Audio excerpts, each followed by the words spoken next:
Oke, selamat datang dalam video ini. Jadi, video ini adalah video yang bertujuan untuk mempresentasikan PSAK 25 mengenai kebijakan akuntansi, perubahan estimasi akuntansi, dan juga kesalahan, serta PSAK 73 yaitu mengenai sewa, yang akan dipresentasikan oleh kelompok 4, yaitu saya, Antonio Ricardo dengan NIM 2023-510, lalu ada Yuni, Senang, dan juga Anindya. Saya akan mulai ke yang pertama, yaitu PSAK 25 mengenai kebijakan akuntansi, perubahan estimasi akuntansi, dan juga kesalahan.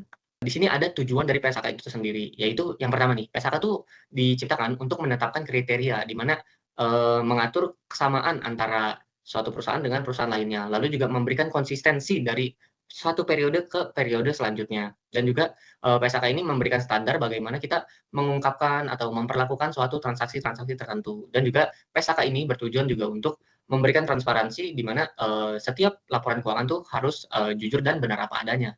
Lalu tujuan dari PSAK 25 ini yang akan kita bahas kali ini itu sendiri adalah menetapkan kriteria perlakuan terhadap yang pertama, pengungkapannya tuh gimana sih, lalu jika ada kesalahan koreksinya bagaimana, terus jika ada perubahan estimasi ya bagaimana perlakuannya, dan juga bagaimana jika ada perubahan kebijakan.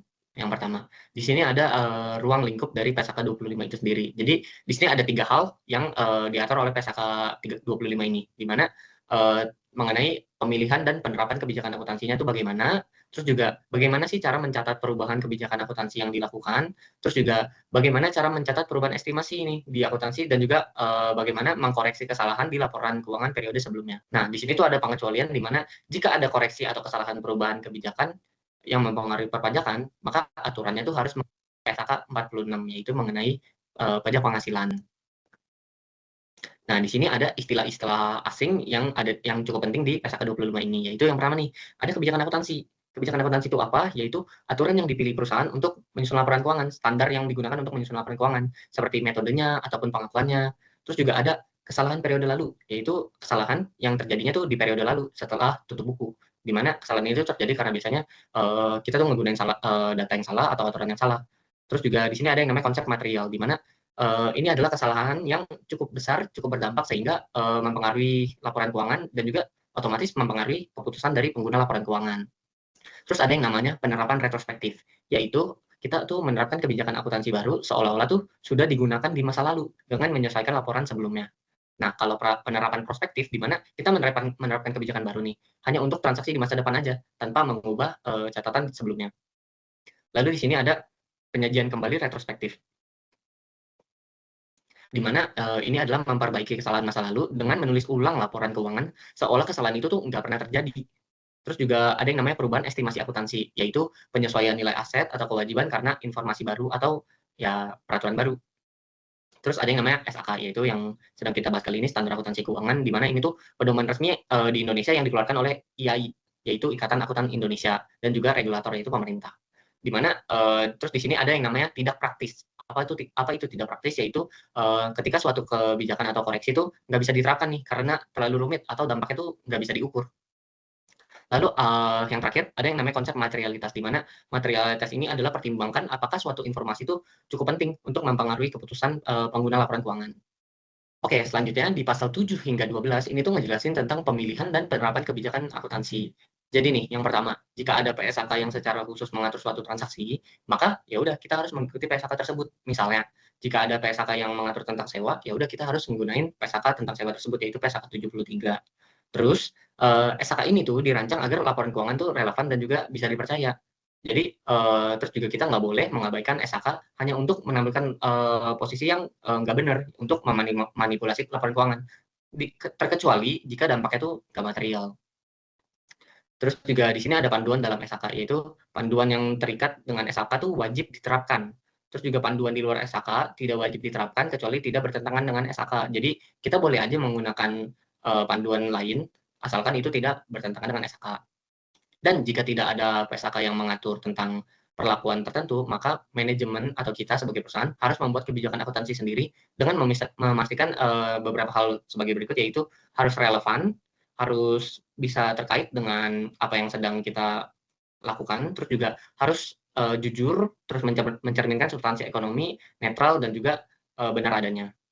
Nah, di sini ada referensi dalam membuat kebijakan, di mana jika nggak ada PSAK yang mengatur langsung tentang suatu transaksi, maka ya udah kita harus nentuin kebijakannya dengan 3 acuan ini. Yang pertama nih, kita bisa beracuan kepada PSAK terkait masalah serupa. Misalnya, ada masalah nih di, transaksi tentang sewa, ya udah kita bisa acuan ke PSAK 73. Lalu, jika kita tidak menggunakan itu, maka kita harus menggunakan yang kedua nih, yaitu menggunakan kerangka dasar SAK. Pilihan terakhirnya yaitu menggunakan standar akuntansi internasional atau, yang berlaku di masyarakat. Jadi, asalkan, tidak bertentangan dengan SAK, kita bisa menggunakan standar lainnya. Oke, selanjutnya ada mengenai konsistensi kebijakan yang diatur pada pasal 13. Di sini tuh, perusahaan tuh harus menerapkan kebijakan akuntansi yang sama untuk transaksi atau kejadian yang serupa, kecuali jika ada PSAK khusus yang mengizinkan perlakuan berbeda tersebut, atau PSAK mengelompokkan transaksi tertentu yang membutuhkan kebijakan berbeda. Contohnya nih, jika kita udah menggunakan metode penyusutan garis lurus di mesin, maka ya udah kita harus konsisten, mesin tersebut tuh, ya harus digunakan untuk, metode garis lurus, tidak boleh saldo menurun. Nah, tapi kecuali PSAK menyatakan bahwa jenis aset tertentu itu bisa berbeda metodenya, maka ya udah, misalnya nih, antara mesin dan bangunan itu boleh berbeda menurut PSAK, ya udah kita boleh menggunakan metode yang berbeda. Lalu di sini ada yang namanya, perubahan kebijakan akuntansi. Kapan sih kita, bisa melakukan kebijakan akuntansi? Nah, yang pertama nih, perusahaan tuh cuma boleh mengubah kebijakan tuh jika diwajibkan oleh PSAK, atau perubahan itu tuh bisa ngebikin laporan keuangan kita lebih relevan dan juga lebih bisa dipercaya nih, atau bisa dibilang lebih mencerminkan kondisi kita sekarang. Misalnya, kalau dulu kita menggunakan Vivo nih, tapi ternyata kok kurang sesuai ya, ya udah kita bisa, mengubah, catatannya menjadi average, tapi dengan catatan-catatan tertentu. Nah, di sini terus ditekankan nih, pentingnya konsistensi. Jadi laporan keuangan tuh harus konsisten nih dari tahun ke tahun, supaya bisa dibandingkan. Jadi antara periode sebelumnya dan periode saat ini, itu tuh harus sama metodenya dan pengungkapannya. Jadi agar bisa kita bandingkan, kita lakukan analisis antara periode sebelumnya dan periode saat ini. Terus juga perubahannya tuh hanya boleh dilakukan jika memenuhi syarat di atas.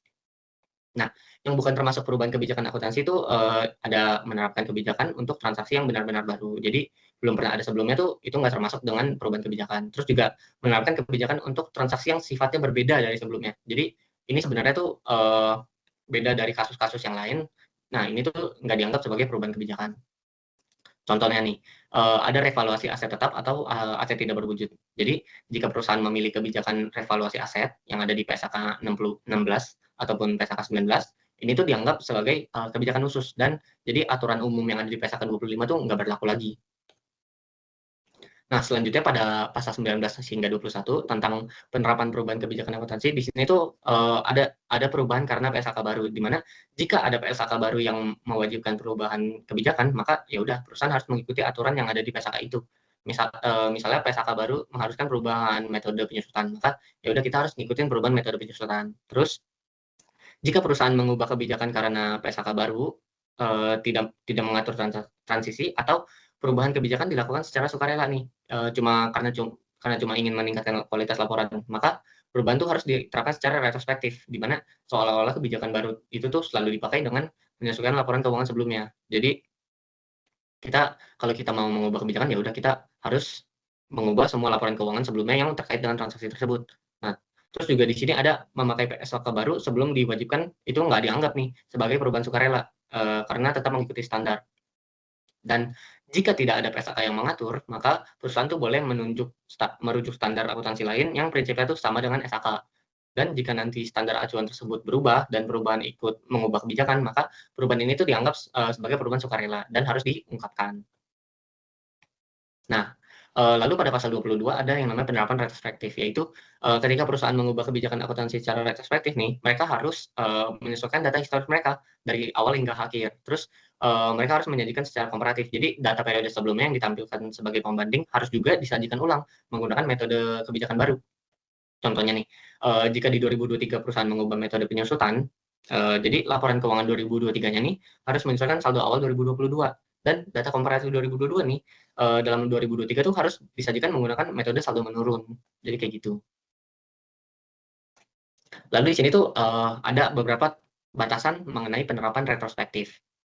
Yang pertama nih, perubahan kebijakan akuntansi itu harus diterapkan secara retrospektif, di mana, menyesuaikan data historis, kecuali hal tersebut tuh nggak praktis, di mana nggak bisa diaplikasikan karena beberapa batasan tertentu. Misalnya, data perusahaan tuh kurang, banyak yang hilang, itu tuh ya jadi pengecualian. Terus juga kalau emang nggak bisa diaplikasikan, maka ya udah, kita bisa mulai terapkan kebijakan baru tersebut tuh sejak periode yang paling awal banget, yang masih memungkinkan banget untuk, dilakukannya penyesuaian. Dan penyesuaian saldo tersebut tuh, kita harus menyesuaikan saldo ekuitas di periode tersebut. Jadi retained earning-nya harus kita sesuaikan. Lalu ada penanganan khusus nih, di mana jika sama sekali tidak bisa nih kita menghitung dampak kumulatifnya, tidak bisa diaplikasikan sama sekali, maka ya udah, mau nggak mau kita terapkan kebijakan baru, secara prospektif nih, cuma buat transaksi ke depan aja. Jadi karena sebelumnya nggak ada data historisnya, tidak bisa disesuaikan, ya udah kita berlanjut aja ke depan, karena mau nggak mau lagi. Terus juga, ya udah jadinya kita nggak perlu menyesuaikan data historisnya. Dan juga, di sini ada prioritas penyesuaian, di mana kita harus mengusahakan penyesuaian retrospektif sejauh mungkin ke belakang. Harus bisa, benar-benar dari awal kita, menggunakan metode yang sebelumnya, jika diubah, ya udah kita harus ubah semua transaksi dari yang kita menggunakan metode tersebut hingga ke perubahannya. Terus juga kita harus fokus pada penyesuaian saldo laba atau ekuitas di periode paling awal yang disajikan. Jadi kita harus menyesuaikan retained earning kita. Lalu, selanjutnya ini ada pengungkapan yang akan dijelaskan oleh teman saya, Iuni. Selanjutnya yaitu pengungkapan.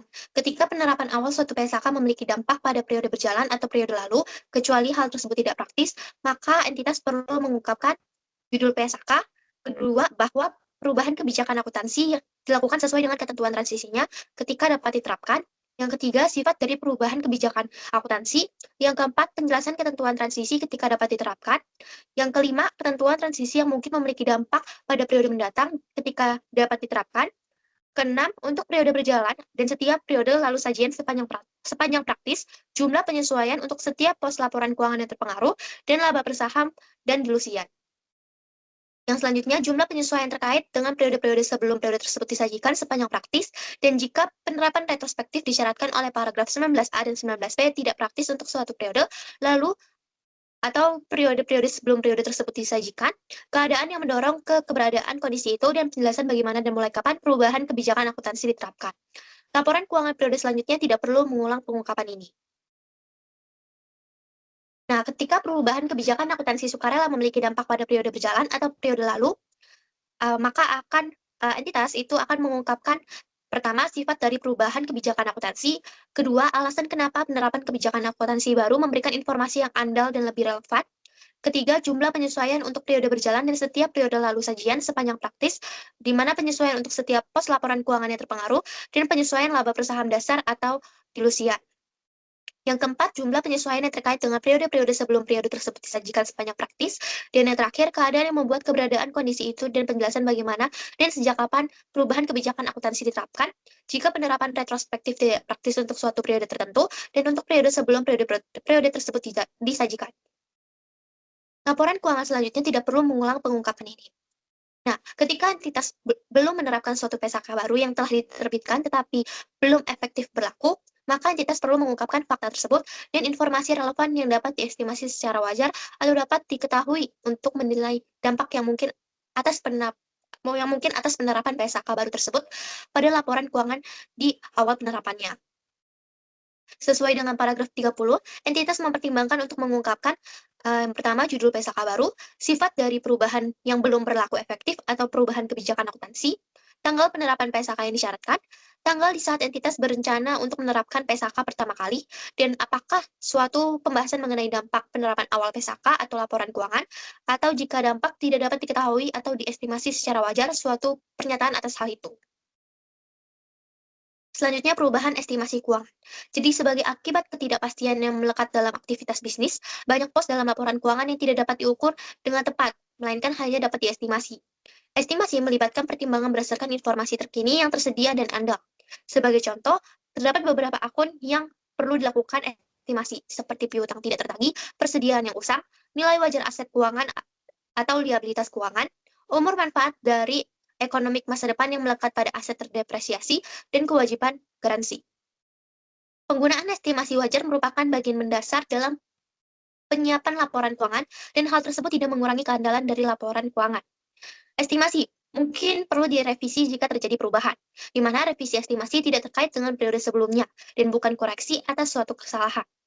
Suatu perubahan dalam dasar pengukuran yang digunakan merupakan perubahan akuntansi, bukan perubahan estimasi akuntansi.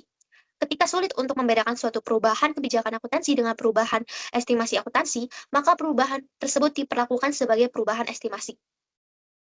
Dampak perubahan estimasi akuntansi selain perubahan penerapan paragraf 37 diakui secara prospektif dalam laporan laba rugi pada periode perubahan jika dampak perubahan hanya pada periode tersebut dan periode perubahan dan periode mendatang, di mana jika perubahan berdampak pada keduanya. Sepanjang perubahan estimasi akuntansi mengakibatkan perubahan aset dan likuiditas atau terkait dengan suatu pos ekuitas, perubahan estimasi akuntansi tersebut diakui dengan menyesuaikan jumlah tercatat pos aset, liabilitas, atau ekuitas yang terkait pada periode perubahan. Selanjutnya, pengakuan secara prospektif dampak perubahan estimasi akuntansi berarti bahwa perubahan ditetapkan untuk transaksi, peristiwa, dan kondisi lain sejak tanggal perubahan estimasi. Suatu perubahan estimasi akuntansi dapat berakibat hanya pada laba atau rugi pada periode berjalan atau berdampak pada periode mendatang.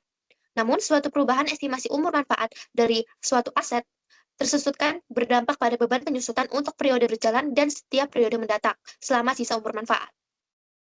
Dalam kedua kasus tersebut, dampak perubahan yang terkait dengan periode berjalan diakui sebagai penghasilan atau beban pada periode berjalan, dan dampak pada periode mendatang diakui sebagai penghasilan atau beban pada periode mendatang, jika terdapat. Selanjutnya itu pengungkapan. Entitas mengungkapkan sifat dan jumlah perubahan estimasi akuntansi yang berdampak pada periode berjalan atau diperkirakan akan berdampak pada periode mendatang, kecuali hal tersebut tidak praktis. Dua kesalahan. Kesalahan dapat timbul dalam pengukuran, penyajian, atau pengungkapan unsur-unsur laporan keuangan. Potensi kesalahan periode berjalan yang ditemukan pada periode tersebut dikoreksi sebelum laporan keuangan diselesaikan. Namun, kesalahan material yang kadang-kala tidak ditemukan sampai suatu periode, kemudian, dan kesalahan periode lalu dikoreksi pada informasi komparatif sajian pada laporan keuangan periode selanjutnya. Bergantung pada paragraf 43, entitas mengoreksi kesalahan material pada periode lalu secara retrospektif pada laporan keuangan lengkap pertama yang diterbitkan setelah ditemukannya dengan menyajikan kembali jumlah komparatif untuk periode lalu sajian di mana kesalahan terjadi, atau jika kesalahan terjadi sebelum periode lalu sajian paling awal, maka menyajikan ulang saldo awal aset, liabilitas, dan ekuitas untuk periode lalu sajian paling awal. Selanjutnya, keterbatasan penyajian kembali retrospektif. Kesalahan periode lalu dikoreksi dengan menyajikan kembali secara retrospektif, kecuali sepanjang tidak praktis. Ketika tidak praktis untuk menentukan dampak spesifik periode dari kesalahan pada informasi komparatif untuk satu atau lebih periode sajian, maka entitas perlu menyajikan kembali saldo pembuka aset, liabilitas, dan ekuitas untuk periode paling awal di saat penyajian kembali retrospektif. Ketika tidak praktis untuk menentukan dampak kumulatif, maka entitas menyajikan kembali informasi komparatif untuk mengoreksi kesalahan secara prospektif dari tanggal praktis paling awal. Koreksi kesalahan periode lalu tidak termasuk dari laba atau rugi pada periode di mana kesalahan ditemukan. Setiap informasi disajikan kembali sejauh mungkin ke belakang selama hal itu praktis. Namun, ketika itu tidak praktis, menyajikan kembali informasi komparatif secara prospektif sejak tanggal praktis paling awal. Koreksi kesalahan berbeda dengan perubahan estimasi akuntansi, di mana estimasi akuntansi sesuai dengan sifatnya merupakan perkiraan yang perlu direvisi akibat tambahan informasi yang diketahui kemudian. Selanjutnya, ketidakpastian penerapan retrospektif dan penyajian kembali retrospektif. Dalam beberapa keadaan, terdapat tidak praktis untuk menyesuaikan informasi komparatif untuk satu atau lebih periode, lalu tidak praktis untuk mencapai daya banding.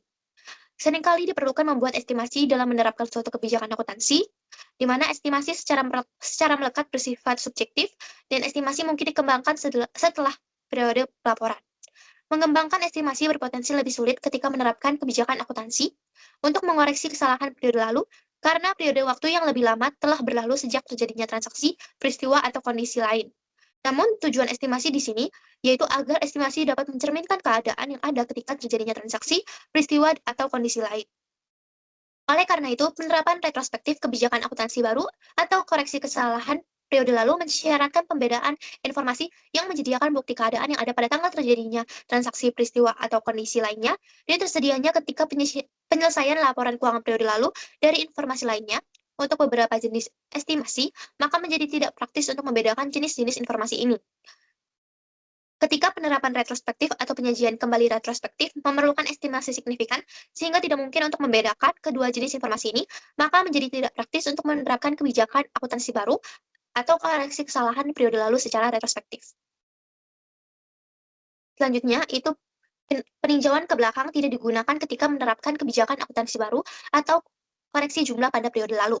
Entitas juga tidak membuat asumsi, di mana ketika entitas mengoreksi kesalahan periode lalu dalam perhitungan liabilitas atas cuti sakit terakumulasi pegawai sesuai dengan PSAK 24 tahun 2004 tentang imbalan kerja, maka entitas mengabaikan informasi musim influenza akut tidak normal selama periode mendatang yang informasinya tersedia setelah tanggal penyelesaian laporan keuangan periode lalu. Fakta bahwa estimasi signifikan adalah sering disyaratkan ketika mengubah informasi komparatif sajian untuk periode lalu tidak mencegah penyesuaian atau koreksi yang andal atas informasi komparatif. Selanjutnya, tanggal efektif. Entitas menerapkan pernyataan ini untuk periode tahun buku yang dimulai pada atau setelah tanggal 1 Januari. Benar kan? Pernyataan ini menggantikan PSAK 25 tahun 1994 mengenai laba atau rugi bersih untuk periode berjalan, kesalahan mendasar, dan perubahan kebijakan akuntansi. Halo semuanya, perkenalkan nama saya Senang Renal Hagu dengan NIM 2023-5365. Di sini saya akan melanjutkan menjelaskan mengenai PSAK 73 yaitu sewa. Oke, pertama-tama kita masuk ke bagian tujuannya dulu, yaitu di mana di paragraf pertama, satu yaitu pernyataan ini menetapkan prinsip pengakuan, pengukuran, penyajian, dan untuk memastikan penyewa peserta memberikan informasi relevan dengan cara yang mempresentasikan dengan transaksi tersebut. Nah, informasi tersebut memberikan dasar bagi pengguna laporan keuangan untuk menilai dampak sewa terhadap posisi keuangan, kinerja keuangan, dan arus kas entitas. Kemudian pada paragraf kedua, yaitu entitas mempertimbangkan syarat dan ketentuan kontrak dan seluruh fakta dan keadaan yang relevan ketika menerapkan pernyataan ini. Nah, entitas menerapkan pernyataan ini secara konsisten untuk kontrak dengan karakteristik serupa dalam keadaan serupa. Kemudian next kita masuk ke ruang lingkup. Nah, di sini pada paragraf ketiga di mana entitas menerapkan pernyataan ini untuk seluruh sewa termasuk sewa aset hak guna dalam sub sewa. Nah, kecuali itu untuk yang pertama itu yang A, yang dimana sewa dalam rangka eksplorasi atau pengembangan mineral, minyak gas, dan sumber daya serupa yang tidak dapat diperbarui. Kemudian yang B yaitu sewa aset biologis dalam ruang lingkup PSAK 69, yaitu agrikultur yang memiliki oleh penyewa. Kemudian yang C yaitu perjanjian konsesi jasa dalam ruang lingkup ISAK 16, perjanjian konsesi jasa. Kemudian yang D yaitu lisensi kekayaan intelektual yang diberikan oleh pesewa dalam ruang lingkup PSAK 73 yang dimana pendapatan dari kontrak dengan pelanggan. Dan yang E yaitu hak yang dimiliki oleh penyewa dalam perjanjian lisensi dalam ruang lingkup PSAK 19 yang dimana aset tak berwujud untuk item seperti film, rekaman video, karya panggung, manuskrip, karya tulis, hak paten, dan hak cipta. Kemudian pada paragraf keempat yaitu penyewa dapat, namun tidak disyaratkan untuk menerapkan pernyataan ini untuk sewa atau aset tak terwujud selain dari yang dideskripsikan dalam paragraf 3E. Oke, next kita masuk ke pengecualian dan pengakuan, yaitu paragraf PP 03 sampai PP 08. Nah, di sini pada paragraf kelima di mana penyewa dapat memilih untuk tidak menerapkan persyaratan dalam paragraf untuk sewa jangka pendek dan B sewa yang aset pendasarnya bernilai rendah yang dimana sebagaimana dideskripsikan dalam paragraf PP 03 sampai PP 08. Oke. Next kita masuk ke paragraf ke-6 yaitu jika penyewa memilih untuk tidak menerapkan persyaratan dalam paragraf 22 sampai 49 baik untuk sewa jangka pendek maupun untuk sewa yang aset pendasarnya bernilai rendah, maka penyewa mengakui pembayaran sewa yang terkait dengan sewa tersebut sebagai beban baik dengan dasar garis lurus selama masa sewa maupun dasar sistematik lainnya. Kemudian kita masuk ke paragraf ke-7, yaitu jika penyewa mencatat sewa jangka pendek dengan menerapkan paragraf ke-6, maka penyewa mempertimbangkan sewa tersebut sebagai sewa baru untuk tujuan pernyataan ini, yaitu jika yang pertama A, terdapat modifikasi sewa, yang B, terdapat perubahan masa sewa, sebagai contohnya itu penyewa mengeksekusi opsi yang sebelumnya tidak termasuk dalam penentuan masa sewanya. Next, kita ke paragraf 8, yaitu pemilihan sewa jangka pendek dibuat berdasarkan kelas aset pendasar yang terkait dengan hak guna tersebut. Kelas aset pendasar adalah pengelompokan aset pendasar dengan sifat dan penggunaan yang serupa dalam operasi entitas. Next, kita masuk ke mengidentifikasi sewa, paragraf PP 09 sampai PP 33. Oke, di sini pada tanggal insepsi kontrak, entitas menilai apakah kontrak merupakan atau mengandung sewa. Suatu kontrak merupakan atau mengandung sewa jika kontrak tersebut memberikan hak untuk mengendalikan penggunaan aset identifikasian selama suatu jangka waktu untuk dipertukarkan dengan imbalan. Oke, next kita masuk ke paragraf 10, itu jangka waktu dapat dideskripsikan sebagai jumlah penggunaan aset identifikasian, sebagai contoh jumlah unit produksi dari suatu peralatan yang akan digunakan untuk memproduksi. Kemudian paragraf 11, yaitu entitas menilai kembali apakah suatu kontrak merupakan atau mengandung sewa hanya jika syarat dan ketentuan kontrak berubah. Oke, masuk ke memisahkan komponen kontrak. Nah, di sini di paragraf 12, untuk suatu kontrak yang merupakan atau mengandung sewa, entitas mencatat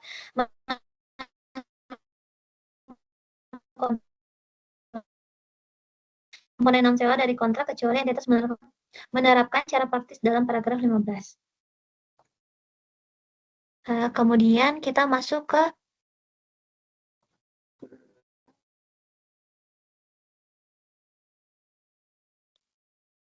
paragraf 13, yaitu penyewa. Di sini judulnya itu penyewa.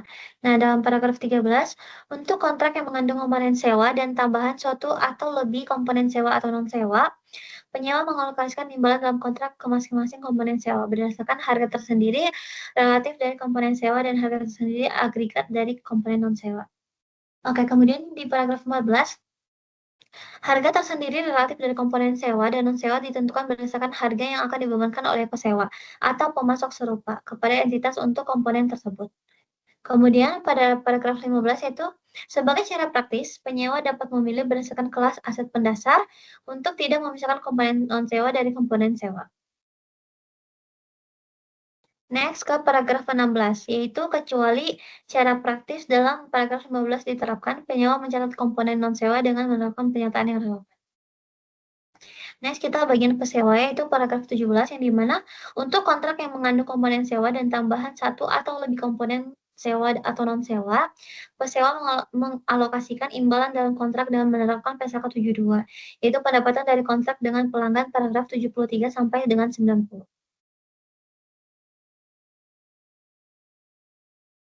Oke, kita masuk ke masa sewa paragraf PP 34 sampai PP 41.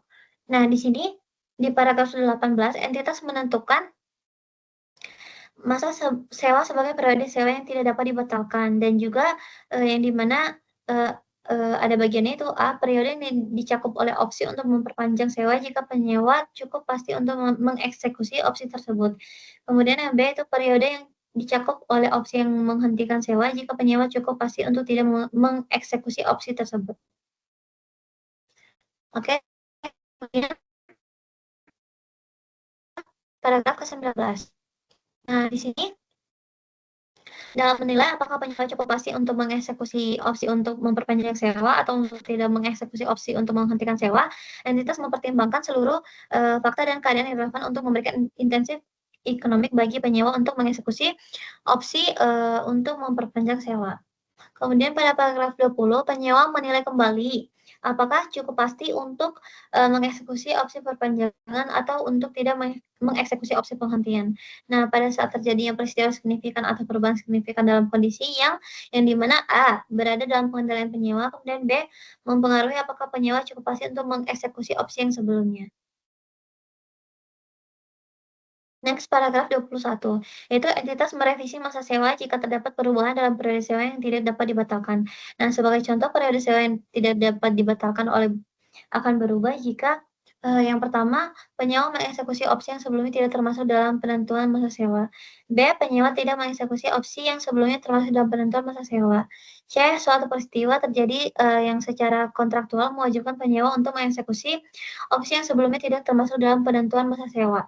Kemudian yang D, itu suatu peristiwa terjadi yang secara kontraktual membatasi penyewa untuk mengeksekusi opsi yang sebelumnya termasuk dalam penentuan masa sewa. Next, kita ke bagian penyewa. Nah, di sini di paragraf 22, pada tanggal permulaan, penyewa mengakui aset hak guna dan liabilitas sewa. Kemudian pada paragraf 23, pada tanggal permulaan, penyewa mengukur aset hak guna pada biaya perolehan. Kemudian pada paragraf 24 yaitu biaya perolehan aset hak guna. Kemudian pada paragraf 25, penyewa mengakui biaya yang dideskripsikan dalam paragraf 24D sebagai bagian dari biaya perolehan aset hak guna ketika timbul kewajiban atas biaya tersebut. Oke, kita next ke pengukuran awal liabilitas sewa.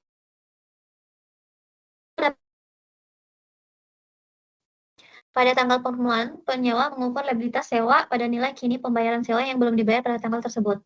Kemudian paragraf 27, yaitu pada tanggal permulaan, pembayaran sewa yang termasuk dalam pengukuran liabilitas sewa meliputi pembayaran berikut. Ini atas hak untuk menggunakan aset pendasar selama masa sewa yang belum dibayar pada tanggal permulaan. Nah, yang pertama tuh yang A, pembayaran tetap, kemudian yang B yaitu pembayaran sewa variabel, yang C jumlah yang diperkirakan akan dibayarkan oleh penyewa dalam jaminan nilai residual, kemudian yang D harga eksekusi opsi beli jika penyewa cukup pasti untuk mengeksekusi opsi tersebut, kemudian yang E yaitu pembayaran penalti karena penghentian sewa.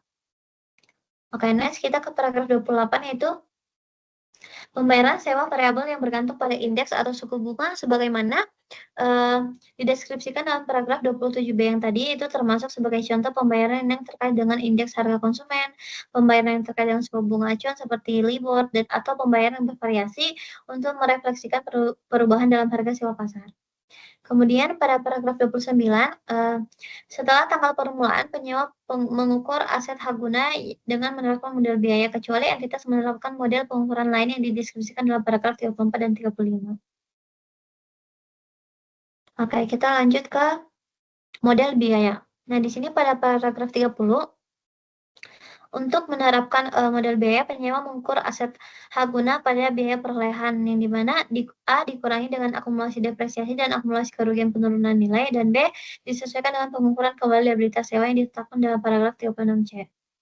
Kemudian pada paragraf 31, penyewa menerapkan persyaratan depresiasi dalam PSAK 16, yang dimana aset tetap dalam mendepresiasi aset hak guna dengan mempertimbangkan persyaratan dalam paragraf 32. Kemudian paragraf 32 yaitu jika sewa mengalihkan kepemilikan aset pendasar kepada penyewa pada akhir masa sewa, atau jika biaya perolehan aset hak guna merefleksikan penyewa akan mengeksekusi opsi beli, maka penyewa mendepresiasi aset hak guna dari tanggal permulaan. Kemudian next ke paragraf 33, penyewa menerapkan PSAK 48 yaitu penurunan nilai aset untuk menentukan apakah aset hak guna telah mengalami penurunan nilai dan mencatat kerugian penurunan nilai yang telah diidentifikasi. Kemudian model pengukuran nilai lain.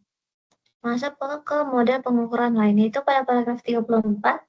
Jika penyewa menerapkan model nilai wajar sesuai PSAK 13, yaitu properti investasi untuk aset properti investasinya, maka penyewa juga menerapkan model ini nilai wajar untuk aset hak guna yang memenuhi definisi properti investasi dalam PSAK 13. Kemudian pada paragraf 35, jika aset hak guna terkait dengan kelas aset tetap di mana penyewa menerapkan model revaluasi sesuai PSAK 16, yaitu aset tetap, maka penyewa dapat memilih untuk menerapkan model revaluasi tersebut untuk seluruh aset hak guna yang terkait dengan kelas aset tetap tersebut. Oke, next kita ke pengukuran selanjutnya untuk liabilitas sewa. Nah, di sini pada paragraf 36, setelah tanggal permulaan, penyewa mengukur liabilitas sewa dengan yaitu yang pertama, A meningkatkan jumlah tercatat untuk merefleksikan bunga atas liabilitas sewa, kemudian yang B mengurangi jumlah tercatat untuk merefleksikan sewa yang dibayar, dan kemudian terakhir itu C mengukur kembali jumlah tercatat untuk merefleksikan pelayanan kembali atau modifikasi sewa. Kemudian next kita ke paragraf 37. Di sini yaitu bunga atas liabilitas sewa pada masing-masing periode selama masa sewa adalah jumlah yang menghasilkan suku bunga periodik yang konstan atas sisa saldo liabilitas sewa. Next kita ke paragraf 38 yaitu setelah tanggal permulaan, penyewa mengakui dalam laba rugi kecuali biaya tersebut sudah termasuk dalam jumlah tercatat aset lain dengan menerapkan pernyataan lain yang relevan. Yang dimana meliputi A. bunga atas liabilitas sewa, dan B. pembayaran sewa variabel yang tidak termasuk dalam pengukuran liabilitas sewa. Oke, kita masuk ke penilaian kembali liabilitas sewa. Paragraf Setelah tanggal permulaan, penyewa melakukan paragraf 40 sampai 43 untuk mengukur kembali liabilitas sewanya untuk merefleksikan perubahan pembayaran sewa. Penyewa mengakui jumlah pengukuran kembali liabilitas sewa sebagai penyesuaian terhadap aset hak guna. Nah, pada paragraf 40, penyewa mengukur kembali liabilitas sewa dengan mendiskontokan pembayaran sewa revisian menggunakan tingkat diskonto revisian. Kemudian pada paragraf 41, dalam menetapkan paragraf 40, penyewa menentukan tingkat diskonto revisian sebagai suku bunga implisit dalam sewa untuk sisa masa sewa jika tingkat diskonto revisian tersebut dapat ditentukan. Kemudian pada paragraf 42, penyewa mengukur kembali di sini tuh penyewa mengukur kembali liabilitas sewa dengan mendiskontokan pembayaran sewa revisian. Yang dimana jika A yaitu terdapat perubahan dalam jumlah yang diperkirakan akan dibayar di jaminan nilai residual. Kemudian yang B yaitu terdapat perubahan pembayaran sewa masa depan sebagai akibat dari perubahan indeks atau suku bunga yang digunakan untuk menentukan pembayaran tersebut. Next, kita ke paragraf 43, itu dalam menerapkan paragraf 42, penyewa menggunakan tingkat diskonto yang tidak berubah kecuali perubahan pembayaran sewa berasal dari perubahan dalam suku bunga mengambang atau floating rate. Oke, next kita ke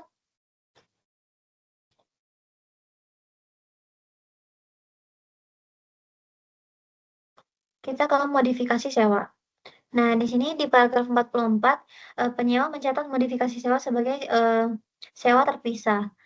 Jika yang pertama tuh A, modifikasi meningkatkan ruang lingkup sewa dengan menambahkan hak untuk menggunakan suatu aset pendasar atau lebih. Kemudian yang B, imbalan sewa meningkatkan sebesar jumlah yang setara dengan harga tersendiri untuk peningkatan dalam ruang lingkup dan penyesuaian yang tepat pada harga tersendiri tersebut untuk merefleksikan kondisi kontrak tertentu. Kemudian pada paragraf 45, untuk modifikasi sewa yang tidak dicatat sebagai sewa terpisah pada tanggal efektif modifikasi sewa, maka penyewa yang pertama A, mengalokasikan imbalan kontrak modifikasian dengan menerapkan paragraf 13 sampai 16. Kemudian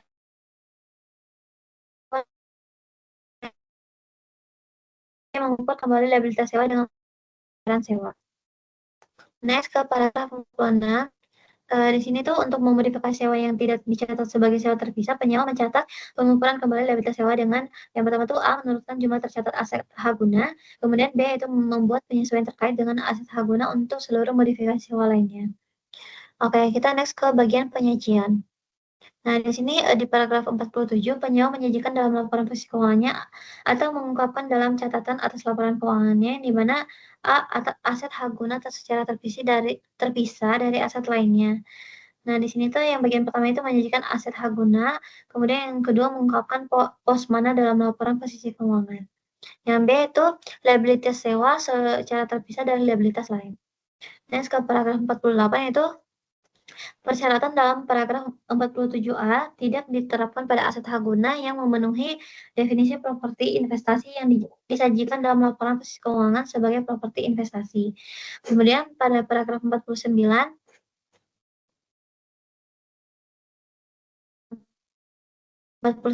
nah dalam laporan laba rugi dan penghasilan komprehensif lain, penyewa menyajikan beban bunga atas liabilitas sewa secara terpisah dari beban depresiasi untuk aset hak guna.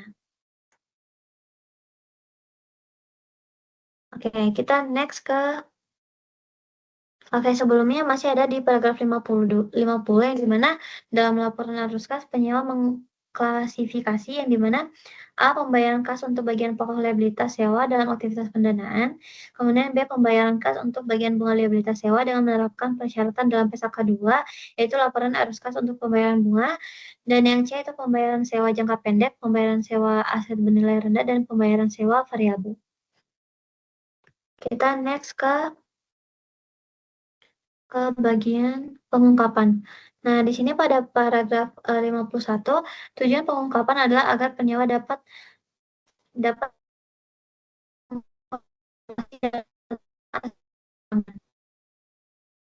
Oke, kita next ke paragraf 52.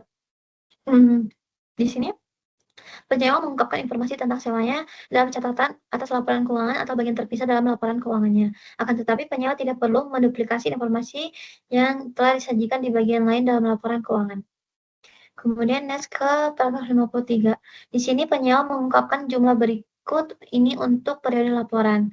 Nah, di sini yang dimana yang A, beban depresiasi untuk aset guna berdasarkan kelas aset mendasar, yang B yaitu beban bunga atas liabilitas sewa, yang C beban yang terkait dengan sewa jangka pendek, yang D beban yang terkait dengan sewa aset bernilai rendah, yang E beban yang terkait dengan pembayaran sewa variabel, yang F pendapatan dari mensubsewakan aset hak guna, yang G total pengeluaran kos untuk sewa, yang H penambahan aset hak guna, kemudian yang I keuntungan atau kerugian yang timbul, kemudian yang terakhir yang J itu jumlah tercatat aset hak guna pada akhir periode. Oke, next kita ke paragraf 454. Nah, di sini penyewa memberikan pengungkapan yang ditetapkan dalam paragraf 53 dalam format tabel, kecuali format lain lebih tepat. Jumlah yang diungkapkan meliputi biaya yang telah penyewa masukkan dalam jumlah tercatat aset lain selama periode pelaporan. Kemudian paragraf 55, di sini penyewa mengungkapkan jumlah komitmen sewa untuk sewa jangka pendek yang dicatat dengan menerapkan paragraf 6 jika portofolio sewa jangka pendek di mana penyewa telah berkomitmen pada akhir periode pelaporan tidak secara dengan portofolio sewa jangka pendek yang bebannya diungkapkan dengan menerapkan paragraf 53C. Kemudian next kita ke paragraf 56, yaitu jika aset hak guna memenuhi definisi properti investasi, maka penyewa menerapkan persyaratan pengungkapan dalam PSA ke-13 yaitu properti investasi. Kita next ke paragraf masih lanjutan di bagian pengungkapan yaitu paragraf 57. Nah di sini tuh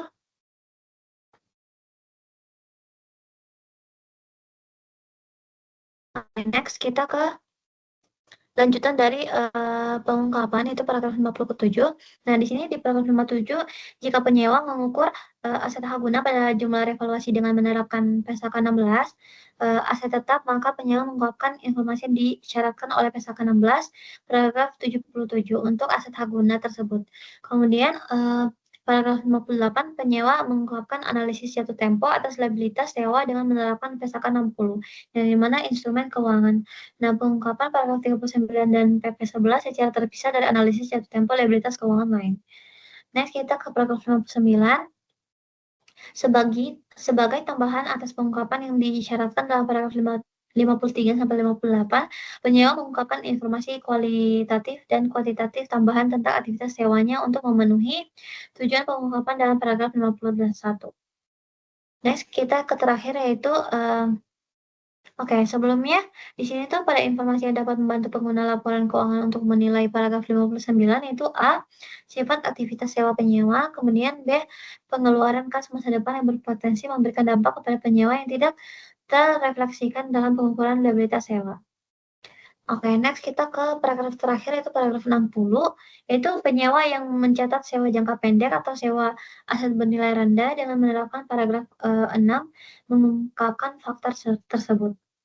Saya akan melanjutkan penjelasan PSAK 73 tentang sewa dimulai dari klasifikasi sewa. Dalam PSAK 73, pesewa diwajibkan untuk mengklasifikasikan setiap sewa yang dilakukannya sebagai sewa pembiayaan atau sewa operasi. Klasifikasi ini dilakukan dengan mempertimbangkan apakah secara substansial seluruh risiko dan manfaat yang terkait dengan kepemilikan aset mendasar dialihkan kepada penyewa. Suatu sewa dikategorikan sebagai sewa pembiayaan apabila memenuhi kriteria seperti 1. Kepemilikan aset berpindah ke penyewa pada masa akhir sewa. 2. Adanya opsi beli dengan harga cukup rendah sehingga hampir pasti akan dieksekusi.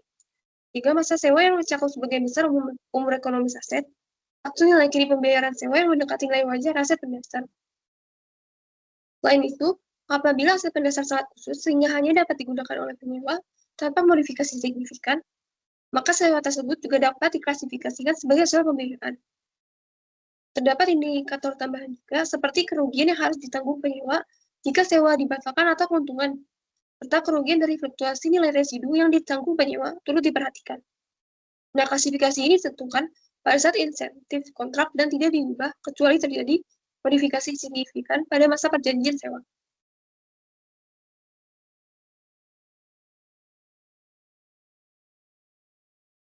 Untuk sewa pembiayaan, terdapat pengakuan dan pengukuran awalnya. Pada sewa pembiayaan, peserta mengakui aset yang disewakan sebagai piutang sewa atau sebagai investasi neto sewa, dan tidak lagi menjadikan aset pendasar dalam laporan posisi keuangan. Nah, investasi neto sewa ini dihitung sebagai nilai kini dari pembayaran sewa masa depan ditambah nilai residu yang dijamin. Dia langsung awal, selain bagi pesewa pabrikan atau dealer, juga dimasukkan dalam investasi neto sewa. Nah, bagi pesewa pabrikan atau dealer, pendapatan diakui sebagai nilai wajar aset pendasar atau nilai kini pembayaran sewa, dan akan langsung mengakui laba atau rugi penjualan pada tanggal permulaan sewa. Nah, setelah pengakuan awal, pesewa mengakui pendapatan keuangan sepanjang masa sewa dengan metode yang menghasilkan tingkat pengembalian periodik konstan terhadap saldo investasi neto sewa. Pesewa juga wajib menilai secara berkala estimasi nilai residu tak terjamin dan menyesuaikan apabila terjadi penurunan. Apabila terdapat modifikasi sewa yang meningkatkan ruang lingkup, misalnya penambahan aset pendasar dan tambahan imbal setara dengan harga wajar, maka modifikasi dicatat sebagai sewa terpisah. Namun jika tidak, maka bisa memicu penyesuaian klasifikasi sewa, termasuk kemungkinan perlakuan sebagai sewa operasi di masa mendatang. Nah, ini masuk sewa operasi, berbeda dengan sewa pembiayaan.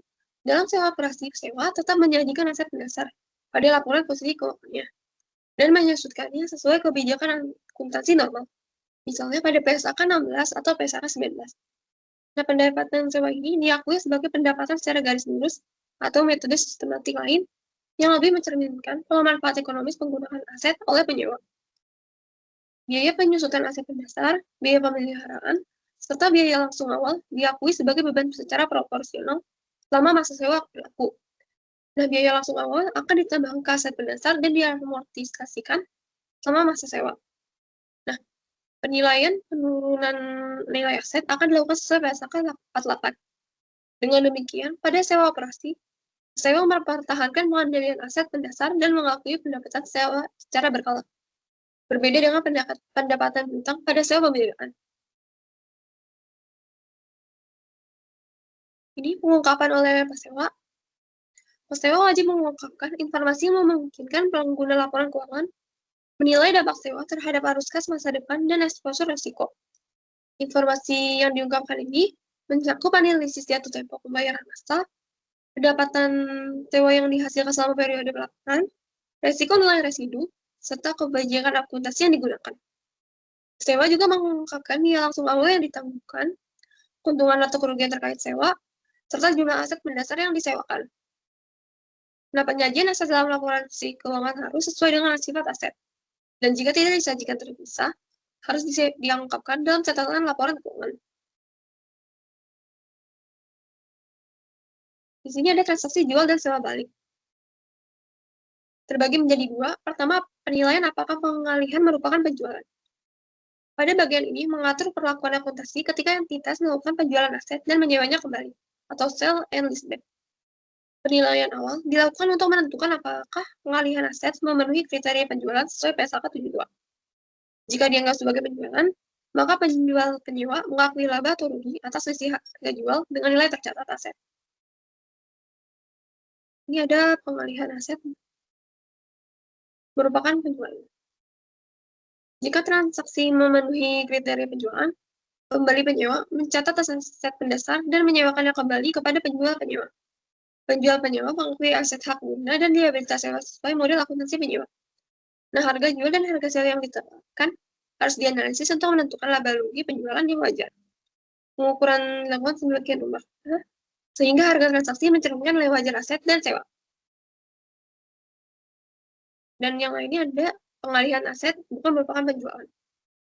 Jika pengalihan aset tidak memenuhi kriteria penjualan, misalnya entitas tetap mengendalikan aset, maka aset tetap diakui di laporan posisi keuangan, dan jumlah yang diterima dari pembeli dicatat sebagai liabilitas keuangan.